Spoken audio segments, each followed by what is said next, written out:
রাস্তার টোকাইরা কখনো ছাত্রছাত্রী মা বোনদের ইজ্জত বুঝবে না।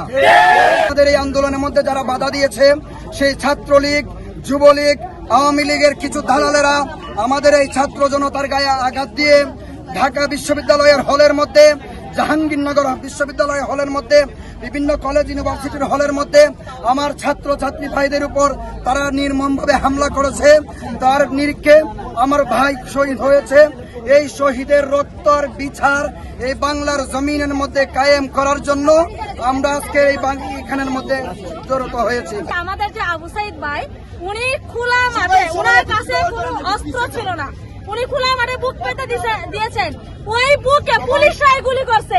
এই পুলিশের কথায় আমরা আন্দোলন থেমে যাবে কেন? আমরা পুলিশের কোনো থামচা নয়, কোনো গোলামও নয়। আমরা শিক্ষার্থী, আমরা আমাদের ভাইয়ের রক্ত বৃথা যেতে দেব না, আমাদের বোনের রক্ত বৃথা যেতে দেব না।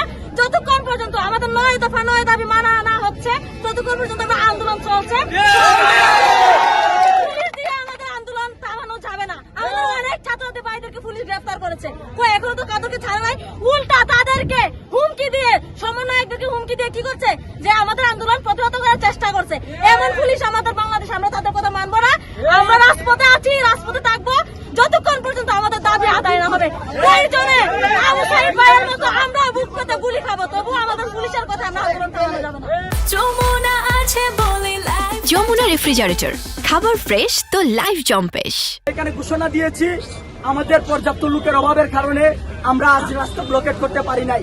আমাদের আইন শৃঙ্খলা বাহিনী যারা আছেন তারাও আমাদেরকে বলেছেন, আমরা তাদেরকে সম্মান জ্ঞাপন সাথে আজকে আমরা আমাদের কর্মসূচি এখানে শেষ করে আমরা আজকে চলে যাব।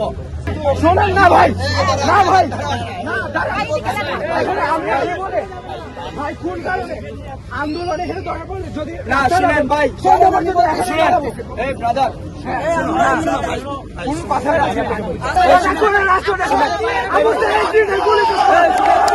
এই নেই বিচার পাওয়ার জায়গা এই দেশ না ভাই।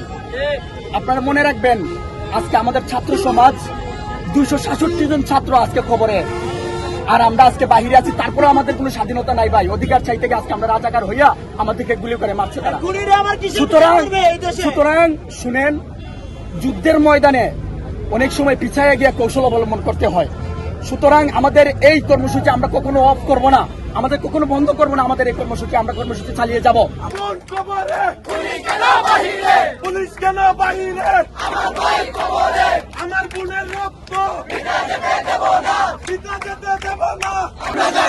হয়ে গেলাম রাজাকার, আমার ভাই বলো কেন?